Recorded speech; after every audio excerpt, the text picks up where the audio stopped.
Hello friends, welcome to MK triple S Spardha YouTube channel. सुरू करूयात आपला आजचा पेपर. पहिली न्यूज काय होती? Iran US blame each other as talks end without a deal. जसं आपल्याला माहिती आहे, की पाकिस्तानच्या इस्लामाबादमध्ये जे होतं, की यूएस आणि इराणमध्ये जे होतं, ते पीस टॉक्स होणार होते. म्हणजे त्यांनी जे सीज फायर केलं होतं, डोनाल्ड ट्रम्प यांनी जे 8 एप्रिलला सीज फायर अनाउन्स केलं होतं. त्याच्यावरती जे होतं ते आता सीज फायर कंटिन्यू करायचं. तर मग त्यासाठी आपण डिस्कशन केलं पाहिजे. कोणत्या गोष्टीवरती माघार घेतली पाहिजे, कोणत्या गोष्टी ॲडजस्ट केल्या पाहिजे. याच्यावरती पीस टॉक्स होणार होते. पण त्याच्यावरती जे होतं, की 21 तासपर्यंत जे होते त्याच्यावरती पीस टॉक्स झाले. पण फायनल रिझल्ट काही आलाच नाही. कारण जसं म्हणणं होतं यूएसचं म्हणणं होतं, की इराणने त्यांची जी युरेनियम एनरिचमेंटची जी प्रोसेस होती, न्यूक्लिअर वेपन्सची जी डिमांड होती किंवा ती जी करण्याची त्यांची इच्छा होती, ती सोडून द्यायला पाहिजे होती. आणि त्याच्यानंतर इराणच्या काही डिमांड्स होत्या. जसं इराणवरती सँक्शन लावल्यानंतर यूएसने काय केलं, त्यांचं 100 ते $150 बिलियन पर्यंत जो साठा होता, रिझर्व्ह होता, तो त्यांनी जप्त करून टाकला होता. मग इराणचं म्हणणं होतं, ते तुम्ही मोकळं करा. त्याचबरोबर युरेनियम एनरिचमेंटची जी डिमांड होती यूएसची, ते त्यांना जी होती ती एक्सेप्ट करत नव्हते. त्याच्यानंतर लेबननला जे होतं, त्याला सुद्धा सीज फायरच्या अंडर आणा, ज्याला इस्रायल अपोज करत होता. या गोष्टीमुळं काय झालं, ही जी पीस टॉक होती ती फेल गेली होती करंटली. त्याच्यामुळे असं झालं, की मग यूएस वगैरे म्हणाले, की आम्ही परत स्टेट ऑफ हॉर्मझ जे आम्ही सुद्धा ब्लॉक करू आणि ज्या कंट्रीजला इराणने स्पेशल ॲक्सेस दिला होता, की हे देश जे आहेत ते स्टेट ऑफ हॉर्मझमधून पास होऊ शकतात आणि बाकीच्या देशांना व्हायचं असेल तर त्यांनी जे आहे ते टोल भरून जावं लागेल. मग यूएसएने सांगितलं, की कोणत्याच देशाला जे देश जे टोल भरून जात आहेत त्यांना सुद्धा जे आम्ही ब्लॉक करू आणि अशा देशांची जी ट्रान्सपोर्ट वगैरे असेल त्यांना आम्ही अडवू, असं त्यांचं म्हणणं होतं.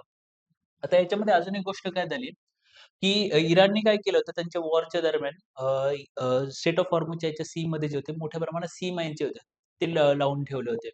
आणि ही जे सी माईन्स होते मेजरली त्यांच्या सेंट्रलाइज आर्मी थ्रू नव्हते. त्यांच्यामध्ये एक सिस्टम ठेवली होती. जर त्यांचं सेंट्रल लीडर जर त्यांची मृत्यू वगैरे झाला, त्यांची सेंट्रल लीडरशिप जर मृत्युमुखी पडली, तर एक डिसेंट्रलाइज मॉडेल जे असेल मिलिटरीचं किंवा अटॅकचं ते ॲक्टिव्ह होईल. त्यालाच मोझाईक मॉडेल असं सुद्धा म्हणलं गेलं होतं इराणचं.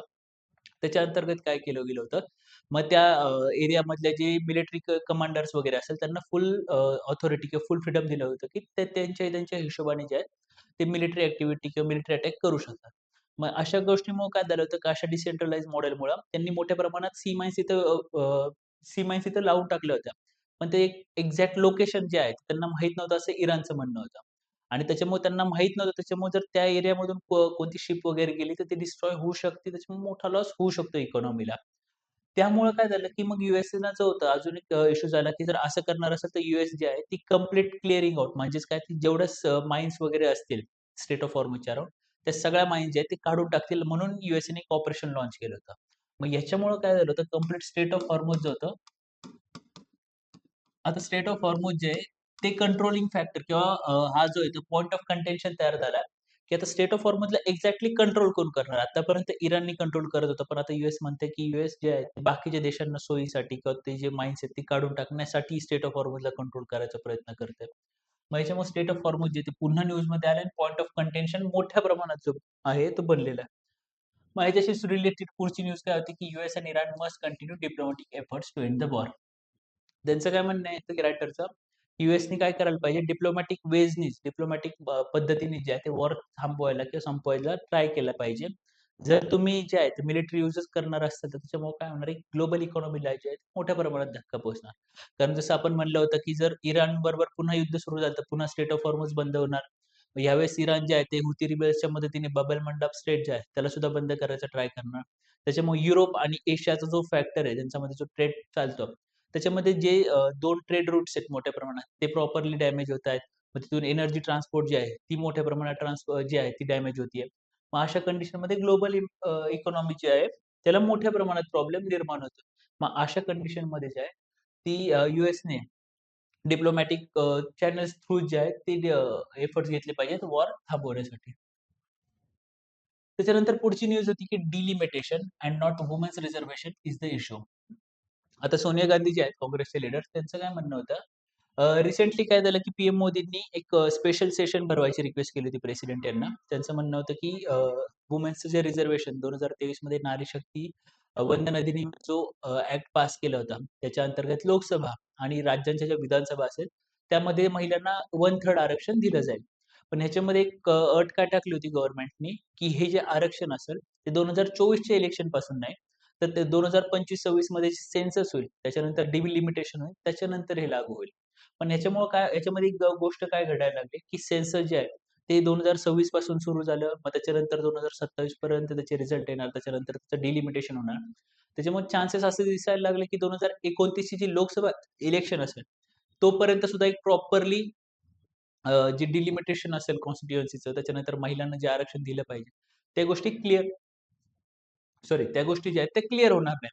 त्याच्यामुळेच मोदीजींनी काय म्हटलं, की आपण एक स्पेशल सेशन भरू आणि त्याच्यानुसार ही जी अट होती सेन्सस नंतर आरक्षण लागेल, ती अट काढून टाकू आणि आत्तापासूनचे जे इलेक्शन असेल तेव्हापासून महिलांना जे आरक्षण असेल ते लागू करू. याच्याबद्दल काँग्रेसचं काय म्हणणं आहे, की 2023 मध्ये हे जेव्हा बिल पास झालं होतं, नारी शक्ती वंदन अधिनियम, त्याच्यानुसार कॉन्स्टिट्यूशनमध्ये आर्टिकल 334 जे होतं, ते ॲड झालं होतं. त्याच्यात त्यांचं म्हणणं आहे, की अपोझिशन पार्टी जी होती, त्यांचं मेन कन्सर्न होता, की ही अट टाकूच नका, की सेन्सस नंतर हे आरक्षण लागेल. पण जर तुम्ही आता टाकलीच आहे, तर त्याच्यानंतर ही जी स्पेशल सेशन भरवायची गरज आहे, की ती लगेच त्याच्यानंतर जर समजा पावसाळी अधिवेशन वगैरे चालू होणार आहे. तर मग आता एवढी घाई काहीच नाहीये स्पेशल सेशन भरवून ही अट काढून टाकायची. त्यांचं म्हणणं आहे, की तुम्ही हे फक्त आणि फक्त जे बंगालचे आणि तामिळनाडूचे इलेक्शन आहे, त्याच्यामध्ये फायदा मिळवण्यासाठी करून घेताय. तर मग याच्यामध्ये एक्झामसाठी काय-काय महत्त्वाच्या गोष्टी प्रीसाठी, की हे ॲक्टबद्दल आता हा ॲक्ट पुन्हा एकदा तुम्हाला न्यूजमध्ये आला. त्याच्यानंतर डिलिमिटेशनची गोष्ट असेल. त्याच्यानंतर वुमन्सला जे रिझर्व्हेशन दिले त्याच्याबद्दल. त्याचबरोबर सोनिया गांधी यांनी काय म्हटलं होतं, की 73वी आणि 74वी जी घटना दुरुस्ती झाली होती भारतामध्ये 1993 मध्ये. त्याच्या अंतर्गत काय झालं होतं, की आपल्याला माहिती आहे, की पंचायत आणि नगरपालिका ज्या होत्या, त्या अस्तित्वात आल्या होत्या आणि त्याच्यामध्ये जे होतं स्त्रियांना आरक्षण दिलं गेलं होतं 50% पर्यंत. प्रत्येक राज्यामध्ये थोडं-थोडं वेगळं होतं, पण 50% पर्यंत आरक्षण देण्यात आलं होतं स्त्रियांना.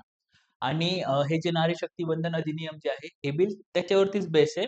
कारण त्यावेळेस जेव्हा आरक्षण दिलं गेलं होतं 1993 मध्ये, त्याच्यानंतरच्या 30-32 वर्षामध्ये काय झालं होतं, वुमन्स रिप्रेझेंटेशन मोठ्या प्रमाणात वाढलं होतं आणि ते एवढ्या मोठ्या प्रमाणात वाढलं होतं पंचायत आणि नगरपालिकेच्या लेव्हलवरती. त्याच्यामुळेच ते जे आहेत आता सेंट्रल लेव्हलवरती आणि स्टेट लेव्हलवरती रिप्रेझेंट एकदम पॉवरफुली करू शकतात ह्या लेव्हलला आले.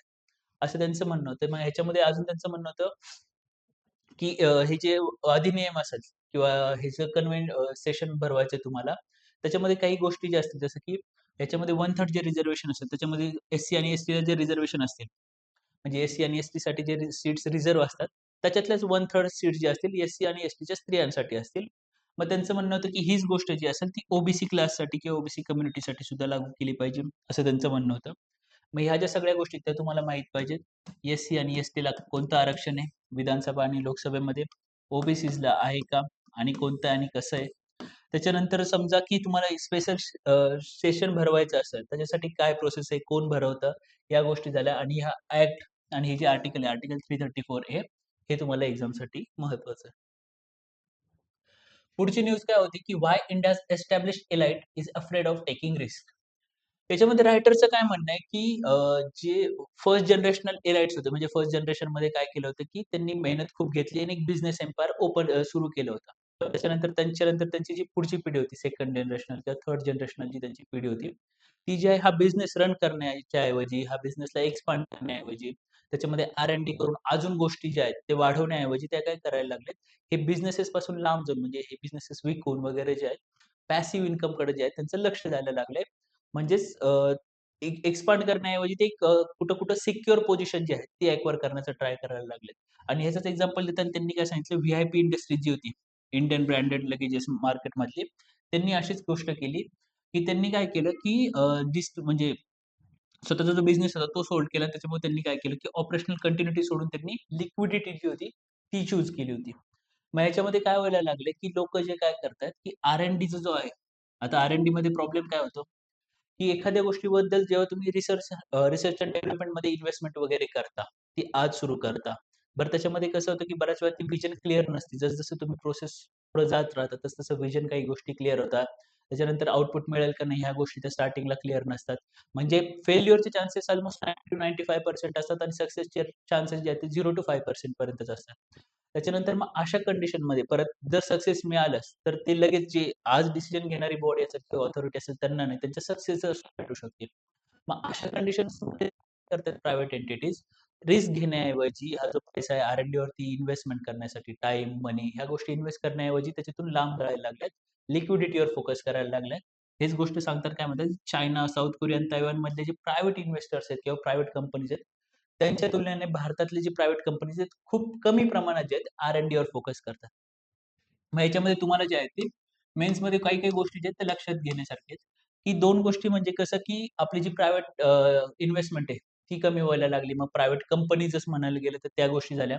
त्याच्यानंतर दुसरी गोष्ट म्हणजे काय, आपण जेव्हा इन्व्हेस्टमेंट हा गोष्ट पाहतो, की रिसेंटली काय व्हायला लागलंय, इंडियन इकॉनॉमीमध्ये, की जी इन्व्हेस्टमेंट व्हायला लागली किंवा जी R&D व्हायला लागली, इन्व्हेस्टमेंट होती, त्याच्यामध्ये ना पब्लिक फॅक्टर किंवा पब्लिक जो कंपोनेंट आहे तो सगळ्यात जास्त. म्हणजे इन्व्हेस्टमेंटमध्ये प्रायव्हेट इन्व्हेस्टमेंट जी आहे ती सुद्धा खूप कमी प्रमाणात व्हायला लागली. त्याचं प्रमाण खूप मोठ्या प्रमाणात कमी व्हायला लागलंय. गव्हर्नमेंट जी नव्याने इन्व्हेस्टमेंट करते तीच होती. मग ह्याच्यामध्ये तुम्हाला कारणं पाहायला पाहिजेत, की प्रायव्हेट इन्व्हेस्टमेंट जी आहे ती कमी होण्याची कारणं काय-काय असू शकतात. मग काही गोष्टी जसं की जो डुइंग बिझनेस नाहीये का? ग्रोइंग फ्युचर नाहीये का? मग जसं रायटरचं म्हणणं आहे, की अशा काळात, ज्या काळात इंडियन जो मिडल क्लास आहे तो एक्सपांड व्हायला लागला, त्याचा नंबर वाढायला लागलाय, पर्चेसिंग पॉवर वाढायला लागली. अशा कंडिशनमध्ये जेव्हा डोमेस्टिक मार्केट तुमचं एक्सपांड होतंय, वाढत चाललंय, त्याची पर्चेसिंग पॉवर वाढत चालली अशा कंडिशनमध्ये एक लुक्रेटिव्ह मार्केट कंडिशन सोडून तुम्ही पळ का काढताय किंवा तुम्ही जे आहे ते बिझनेसेस सोडून का द्यायला लागले? मग ही गोष्ट तुम्हाला पाहायची, की प्रायव्हेट इन्व्हेस्टर जे आहेत, ते प्रायव्हेट इन्व्हेस्टमेंट का नाही करत आहेत? त्याच्यानंतर दुसरी गोष्ट म्हणजे काय स्टार्टअपसाठीची. जसं आपण पाहत होतो, की मध्ये जे आता मोठ्या प्रमाणात न्यूज येत होते, की भारतामध्ये 100 युनिकॉर्न झाले. अ, त्यापेक्षा 100 पेक्षा जास्त युनिकॉर्न झाले, असं झालं, तसं झालं. पण आता ती तेवढी न्यूज येत नाही. त्याचबरोबर दुसरी गोष्ट म्हणजे काय, एकदाच्या त्या कंपन्याज होत्या, स्टार्टअप जे होते, ते युनिकॉर्न लेव्हल पोहोचल्यानंतर त्यांना सस्टेन करण्यामध्ये खूप मोठा इश्यू व्हायला लागला होता. मग काही एज्युकेशन टेक कंपनीज होत्या, अनअकॅडमी वगैरे, त्यांना सुद्धा काही इश्यूज यायला लागले होते. बाकीचे जे कंपनीज होते, त्याच्यामुळे ही जी गोष्ट आहे, की स्टार्टअप जेव्हा युनिकॉर्न बनतात, त्याच्यामध्ये जे काही इश्यू येतात, मग प्रायव्हेट इन्व्हेस्टमेंट असेल किंवा ती कंटिन्यू करण्यामध्ये, त्याच्यानंतर आय-पी-ओज जेव्हा आणतात कंपन्याज, जेव्हा का आय-पी-ओज आणायचे असतात, त्यावेळेस जे असते की फॉल्स किंवा एक चुकीचं पिक्चर जे आहे ते प्रेझेंट केलं जातं. ह्या ज्या सगळ्या गोष्टी आहेत प्रायव्हेटच्या बाबतीतल्या, त्या तुम्हाला मेन्समध्ये विचारल्या जाऊ शकतात प्रश्नामध्ये, की प्रायव्हेट इन्व्हेस्टमेंट म्हणा, त्याच्यानंतर प्रायव्हेट इन्व्हेस्टमेंट, प्रायव्हेट ग्रोथ जी आहे, ती लुक्रेटिव्ह राहिली नाही का इंडियन इकॉनॉमीमध्ये, ही गोष्ट तुम्हाला पाहायला पाहिजे. पुढची न्यूज काय होती, की टुरिझम एंड ट्रेड. जसं आपल्याला माहिती आहे, की नॅशनल ग्रीन ट्रायब्युनल जे होतं इंडियाचं, NGTL, त्याने निकोबारचा जो प्रोजेक्ट होता, ग्रेट निकोबार आयलंडवरचा जो प्रोजेक्ट होता, त्याला मंजुरी दिली होती. त्यांचं म्हणणं होतं, की एक स्ट्रॅटेजिक इम्पोर्टन्स आहे या प्रोजेक्टला. त्याच्यामुळे त्यांनी जी होती काही एन्व्हायर्नमेंटल कन्सर्न जरी असेल, तरी त्याला मंजुरी दिली होती. मग याच्या अंतर्गत काय-काय करणार होती इंडिया? इंडिया याच्या अंतर्गत international container transshipment port, airport, power plants, त्याच्यानंतर सी साइड डेस्टिनेशन, मग त्याच्यानंतर टुरिझमसाठी काही गोष्टी, diversity tourism, adventure, family entertainment, amusement park, ह्या ज्या गोष्टी होत्या, हे वाढवणार होतं. त्याचबरोबर हेल्थ केअर, एज्युकेशन, लाईव्हलीहूड ह्या गोष्टी वाढवणार होत्या.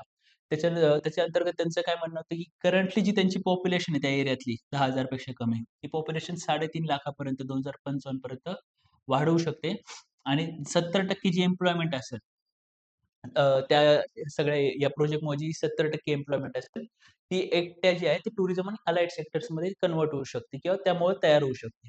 आणि त्याचबरोबर त्यांचं काय म्हणणं आहे, की अंदमान निकोबारची, ह्या ठिकाणी समजा अंदमान आणि निकोबार आहे आणि याच ठिकाणी स्टेट ऑफ मलाक्का आहे. त्याच्यामुळे स्टेट ऑफ मलक्काच्या इतक्या जवळ असल्यामुळे काय होतं, की ह्याचं जे इम्पोर्टन्स आहे, स्ट्रॅटेजिक लोकेशन आहे, ते खूप जास्त महत्त्वाचं आहे, ह्या पॉइंटला चोक करण्यासाठी. कारण कसं होतं, की जसं चायनाचा खूप मोठा ट्रेड जो आहे, स्टेट ऑफ मलक्कामधून जातो. त्याचबरोबर मग समजा जसं चायना आपल्याला चोक करण्यासाठी किंवा काउंटर करण्यासाठी काही गोष्टी करतं, तर मग चायनाला काउंटर करण्यासाठी सुद्धा याचं स्ट्रॅटेजिक महत्त्व आहे. त्याचबरोबर तुम्हाला इंडियन ओशनमध्ये जे आहे, ते इंडियाचं इम्पोर्टन्स मोठ्या प्रमाणात वाढवण्यासाठी जे आहे, ते अंदमान निकोबार एक खूप मोठी मदत करतं. त्याच्यामुळे ती स्ट्रॅटेजिक इम्पोर्टन्स पण खूप जास्त आहे त्याची. मग अशा कंडिशन्समध्ये जे आहे, अ, हा जो प्रोजेक्ट होता ग्रेट निकोबारचा, तो खूप जास्त महत्त्वाचा होता इंडियन गव्हर्नमेंटसाठी. पण त्याचबरोबर ते निकोबारीज आणि शोमेन ज्या इथल्या इंडिजिनस ट्रायबल ग्रुप्स होत्या अंदमान निकोबार आयलंडवरच्या, त्यांचं काय म्हणणं होतं, की तिथले जे फॉरेस्ट राईट्स असतील, त्याच्यानंतर तिथले जे त्यांचे जे राईट्स असतील फॉरेस्टवरती वगैरे, ते अजून प्रॉपरली कोडिफाईड किंवा जे आहे ते क्लिअर नाही झाले. मग अशा कंडिशनमध्ये जेव्हा बाहेरची पॉप्युलेशन येणार, म्हणजे इंडियन पॉप्युलेशन मेनलँड इंडियावरची जर बोलल्या, ती येणार, मोठे प्रोजेक्ट्स येणार, त्यावेळेस त्यांना जे आहे ते एक्सक्लूड केलं जाऊ शकतं. त्यांना त्याचे बेनिफिट्स प्रॉपरली नाही भेटू शकत किंवा त्याचबरोबर त्याची जी ट्रायबल कल्चर वगैरे असेल, त्याच्यामध्ये खूप जास्त ढवळाढवळ केली जाऊ शकते. मग ह्याच्यामुळे काय व्हायला लागले ना, मग एक पुन्हा एकदा डेव्हलपमेंट वर्सेस कल्चर जो आहे तो मुद्दा उठू शकतो. त्याच्यामुळं ह्या ज्या मुद्द्याला आहे ना, या मुद्द्याला टॅकल करण्यासाठी त्याच्यानंतर हा प्रोजेक्टची इम्पॉर्टन्स आहे ती इंटॅक्ट आहे. ती इंटॅक्ट ठेवून याला ग्रो करण्यासाठी त्याच्यामध्ये तिथले पॉप्युलेशनला सुद्धा इन्व्हॉल्व करून घेण्यासाठी त्यांचं त्याचबरोबर त्यांचं कल्चर सुद्धा पॅरलली जपण्यासाठी जे आहे, ते एक होलिस्टिक अप्रोच जो आहे तो ठेवणं गरजेचं आहे. त्याच्यामध्ये तुम्हाला मेन्समध्ये प्रश्न विचारला जाऊ शकतो आणि त्याचबरोबर अंदमान आणि निकोबारवरती इथं जसं दिलंय निकोबारीज आणि शोमेन ह्या ट्राइब्स आहेत तिथे. तर अशाच कोणत्या अजून ट्राइब्स वगैरे असतील याच्यावरती प्रीमध्ये जे आहे ते प्रश्न विचारला जाऊ शकतो. हा जो आहे याच्यावरती यूपीएससीने आधी पण प्रीमध्ये प्रश्न विचारला गेला आहे ट्रायबल एरियाजवरती म्हणजे त्या स्टेट्समध्ये कोणते-कोणते ट्रायबल ग्रुप्स वगैरे आहेत. याच्यावरती यूपीएससीने आधी पण प्रश्न विचारलाय आणि यावेळेस अंदमान निकोबार आयलँड्सवरती जे ट्रायबल ग्रुप्स आहेत त्यांच्यावर प्रश्न विचारू शकते. पुढची न्यूज होती की टॅपिंग फिशरीज इन रिझर्व्हायर्स. तर रायटरचं काय म्हणणं होतं, की बजेट 2026-27 मध्ये सांगितलं होतं, की इंटिग्रेटेड फिशरीज आहेत, 500 रिझर्व्हायर्स आणि अमृत सरोवर जे असतील, ते बिल्ड केले पाहिजेत. त्याचं कारण काय होतं, की रिसेंट इंडिया जो आहे, तो वर्ल्डमध्ये सेकंड लार्जेस्ट फिश प्रोड्युसर आहे आणि त्याचबरोबर सेकंड लार्जेस्ट ग्लोबली एक्वाकल्चर प्रोडक्शनमध्ये सुद्धा झालेलं आहे. त्याचबरोबर काय होतं, की आधी जी आपली पर हेक्टर फिश प्रोडक्शन होतं, ते 50 केजी पर्यंत होतं 2006 मध्ये. आता जे आहे ते 100 केजी पर हेक्टर झालंय.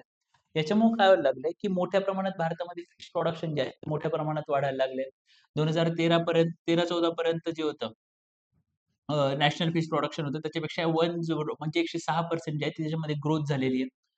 मग ह्याच्यामुळं काय होतं, की जेवढ्या मोठ्या प्रमाणावर फिश प्रोडक्शन वाढायला लागले, मग ते फक्तच किंवा फक्तच ओशनमधले नाहीच, मग इनलँडमधले रिझर्व्हायर्स असतील, ब्रेकिश वॉटर वगैरे असतील, त्या एरियामधले. त्याच्यामुळं काय होणार, की लोकांची जी एक इन्कम आहे, ते फार्मर्सची असेल, त्या एरियामध्ये राहणाऱ्या लोकांसाठी एक प्रॉपर इकॉनॉमिक अपॉर्च्युनिटी तयार होती. त्याच्याबरोबर त्यांचं जी इन्कम वाढण्यासाठी मोठ्या प्रमाणात हेल्प होती. मग याच्यामध्ये तुम्हाला अमृत सरोवर झालं. त्याच्यानंतर याच्यामध्ये सांगितलं, की जी केज कल्चर टेक्नॉलॉजी त्याच्यामुळे एक मोठ्या प्रमाणात वाढ झालेली आहे. त्याच्यानंतर प्रधानमंत्री मत्स्य संपदा योजना झाली, ब्लू रिव्होल्यूशन झालं आणि ह्या ज्या आणि नॅशनल फिशरीज डेव्हलपमेंट बोर्ड जे आहेत, ह्या गोष्टी ज्या आहेत तुम्हाला प्रीमसाठी आणि फिशरीज किंवा ॲक्वाकल्चर प्रोडक्शन जे आहे, ते एक फार्म अलाइड ॲक्टिव्हिटीज म्हणून आणि इकॉनॉमिक ॲक्टिव्हिटी म्हणून आणि इन्कम वाढवण्यासाठी एक अपॉर्च्युनिटी म्हणून कसं काम करू शकतं, याच्यावरती तुम्हाला मेन्समध्ये प्रश्न विचारला जाऊ शकतो आणि ती गोष्ट जी आहे ती महत्त्वाची असू शकते.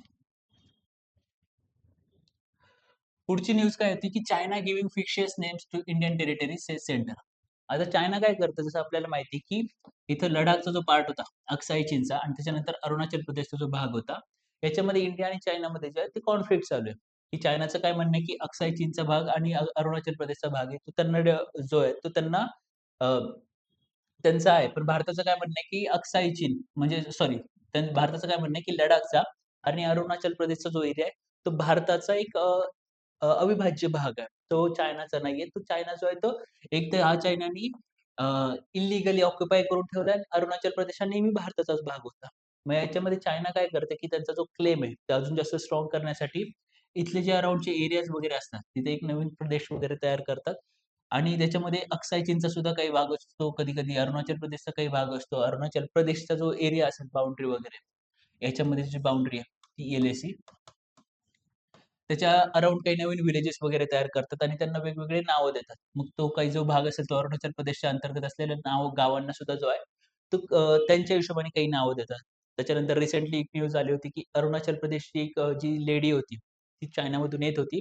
तर त्यांना जे होतं चायनाने मला वाटतं 1 ते 2 दिवस एक पूर्ण दिवस जो होता, एअरपोर्टवरती थांबून घेतलं होतं, की त्यांचं म्हणणं होतं, तुमचा जो अरुणाचल प्रदेशचा पासपोर्ट आहे, अरुणाचल प्रदेशचं तुमचं जे लोकेशन आहे, ते चुकीचं आहे. तो चायनाचा पार्ट आहे. तुम्ही इंडियन पासपोर्ट जे आहे, ते धारण नाही करू शकत वगैरे. मग ह्या ज्या गोष्टी त्याच्यामुळे सेंटर काय म्हणणं आहे, की ह्या ज्या गोष्टी ते नोटोरियस थिंग जे चायना कंटिन्युअसली करत राहतात.